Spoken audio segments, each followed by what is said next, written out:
চাঁপাইনবাবগঞ্জের শিবগঞ্জ সীমান্তে মাদক চোরাচালান প্রতিরোধে আরেকটি সফল অভিযান পরিচালনা করেছে মহানন্দা ব্যাটালিয়ন ৫৯ বিজিবি। চাঁপাইনবাবগঞ্জ জেলার শিবগঞ্জ উপজেলার সীমান্ত এলাকায় মাদক বিরোধী অভিযান জোরদার করেছে মহানন্দা ব্যাটালিয়ন ৫৯ বিজিবি।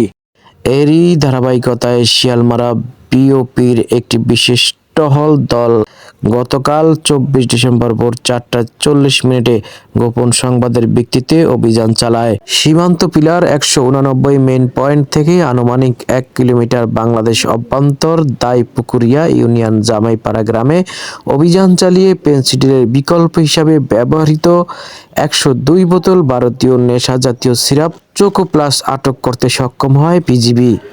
বিস্তারিত দেখছেন মাহিদুল ইসলাম ফরহাদের ভিডিও তথ্যচিত্রে।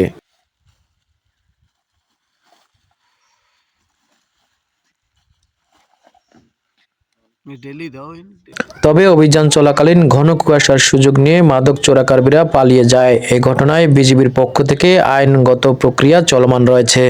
উল্লেখ্য, বিগত কয়েকদিনে মহানন্দা ব্যাটালিয়ন নিয়মিত সীমান্ত অভিযান চালিয়ে এ পর্যন্ত ৭২২ বোতল বিভিন্ন ধরনের নেশাজাতীয় সিরাপ জব্দ করেন।